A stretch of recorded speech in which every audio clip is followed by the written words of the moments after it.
Item Number: SCP-221. Object Class: Safe. Special Containment Procedures: SCP-221 is to be kept in a locked container where it cannot be removed, except for further testing by Security Clearance Level 2 personnel. The container is a 15.25 cm by 15.25 cm steel box with a cushioned interior, with an internal locking system.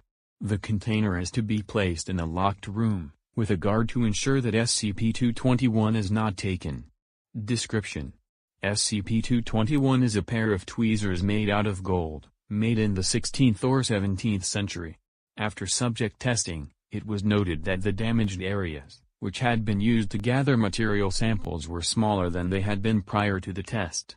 It is currently theorized that SCP-221 uses the minute amounts of gold in the human body to regenerate damage to itself.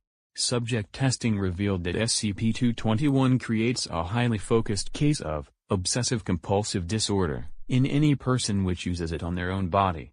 Subjects will utilize SCP-221 to slowly remove any and all hair from their body, before removing finger and toenails, as well as teeth, culminating with the removal of organs, both the external, such as the eyes and skin, and the internal, such as the liver and pancreas, using their hands if SCP-221 is not effective, though SCP-221 will never be set aside during this process, and remains gripped in one of the subject's hands. If SCP-221 is taken away from the subject, they become violent and manic, and will use their hands to continue the process, albeit in a less careful manner. It is to be noted that the progression of this behavior is different for each subject, but no less fatal. SCP-221 came into Foundation possession after reports of a human being who was. Foundation personnel retrieved SCP-221 within 10 hours of the original report. Addendum: Test Log 221-1. The test subject, a Class D, was ordered to use SCP-221 to remove his eyebrow hair. While the subject was initially unenthusiastic about his task, after the first 10 minutes he began to more actively pluck out his own eyebrow hair, and after completely denuding his brow, moved on to plucking out his eyelashes, despite repeated assertions that the test was over.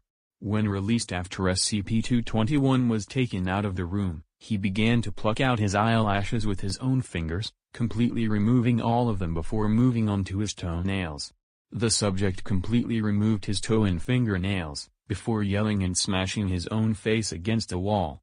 The reason for this outburst became apparent when he reached into his mouth and began ripping out his now loosened teeth. Eventually the subject died from blood loss and shock, halfway through the task of pulling out his own internal organs. Test Log 221-2. The test subjects were 2 Class D personnel. Test Subject 1, ordered to use SCP-221 on the other Class D. Test Subject 2. After 15 minutes, the test subjects began to argue about how the holder of SCP-221 was using it on the other. The test subjects began to fight for use of SCP-221. Test Subject 1 used SCP-221 to stab Test Subject 2 through the eye, piercing into the brain, immediately killing him. Test Subject 1 began to use SCP-221 to remove his own eyelashes, continuing to his teeth and eyes. Test Subject 1 died of blood loss, after removing 73% of the skin on his body.